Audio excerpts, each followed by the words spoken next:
What is up, YouTube, and welcome to this Captain Marvel theory video. I'm well aware that I'm wearing a Batman t-shirt on a Marvel video, but you know what? I thought I'd wear it because it haven't fitted me for quite some time, and I've been committed to a little fitness kick ever since October. So I'm thinking of maybe doing a fitness video for you guys. Let me know if you're interested in some sort of fitness video or anything. I know it's completely off kilter of this channel, but I've got some good tips I want to bring to you. But Captain Marvel, I am incredibly excited for this movie, just for the sheer fact that, like I said in previous videos, it's a Marvel movie. I have the same kind of feeling towards it as Star Wars. I will always watch a brand new Star Wars movie, even if Last Jedi was terrible, but Han Solo was absolutely freaking awesome.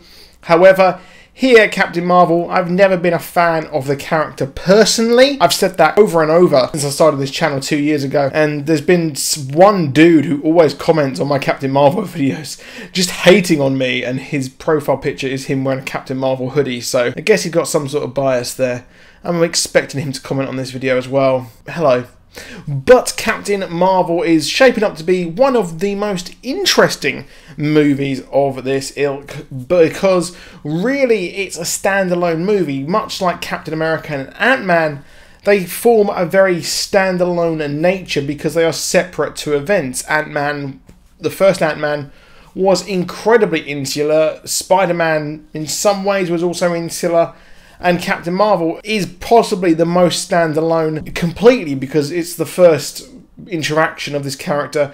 It is also the first movie since, well, Captain America to be set in quite a different time period. Yes, I'm well aware Guardians of the Galaxy was set in, I believe it's 2016, but this one is set in the 90s. I'm a 90s kid. I'm really hoping for Saved by the Bell references. I'm hoping for some like Ninja Turtles stuff, which I'm probably not going to get, but hey, I'm hoping someone gets gunged at some point as well. But yeah, that's just me. That's just a pipe dream. However, Captain Marvel looks interesting as well because we've got Phil Coulson returning. So those of you who are subscribed to me or watching and fans of my Agents of S.H.I.E.L.D. videos, well, you'll know all about this and how I'm mega excited for that, because Agent Coulson returning to the fold of the MCU cinematic part. I mean, even of Agents of S.H.I.E.L.D., is that even part of the MCU, considering how separate they seem to be forever? But I'm excited. We've got Samuel Jackson returning as well. Last time we saw him, he was being turned into dust at the end of Infinity War, and then he was calling upon good old Captain Marvel to come and save the day, which I guess that had a lot of people scratching their head, just like the end of Avengers Assemble, as it was called here in the UK. A lot of you are thinking that, yeah, it's going to be Avengers Assemble. Avengers 4 is going to be Avengers Assemble. It's not. That's what we got here. We didn't even get the shawarma scene, which for ages, for years, I didn't get those memes about shawarma. I was like, I didn't see it. I didn't get that scene. But having Samuel Jackson in this is going to be awesome. So it's also the introduction of Captain Marvel into the canon. Someone who reportedly, as Brie Larson said in an interview, can move planets, which, yeah, I'm not too sure on that. But I guess unless she turns into her other form, Binary, which I'm not too sure if they're going to be doing that. I mean, it's risky just introducing Captain Marvel, someone who is completely different and OP. But the question is, what is the plot of this movie going to be? So going by this movie, it does seem like Brie Larson's Carol Danvers will be in the movie. She will be flying around, being the Air Force pilot that she is. And then later on, it looks like she will have a crash and come into contact with Captain Marvel, which it does seem similar to the plot of that terrible, terrible Green Lantern movie with Ryan Reynolds. But of course, as well, she will be battling other characters. Monica Rambeau is going to be in this movie, the second person to take on the Captain Marvel mantle after Marvel. So a lot of stuff is going to be happening here. We know for certain that this will feature this Kree-Skrull war, which was basically where the Kree and the Skrull were both fighting over Earth. They both wanted to take Earth for themselves. Earth is at the crossroads of the entire universe, and it has been sought after by many, many people. So it goes without saying that this big event has happened in the 90s. So it's a bit weird that we haven't heard about this just yet. but I think due to this nature, this is probably where we had quite a few people at S.H.I.E.L.D. decide that we need to hush this up. So, with this in mind, we are going to have the introduction of the secretive Nick Fury. Now, the MCU has had a bit of an interesting way of introducing storylines and kind of different characters and adapting storylines. We had things with Age of Ultron, for me, stands out with the creator of Ultron being changed from Hank Pym to Tony Stark. The entire storyline was different. Civil War was quite different as well, but it kept some sort of core kind of adaptation there. We've got the Scott Lang Ant-Man, but really in the history of the MCU we have as well Hank Pym being the original Ant-Man, so I guess that wasn't changed too much, to be honest. Infinity War was also notably completely different, with Thanos' actual motivation being based around balancing the universe, and in my opinion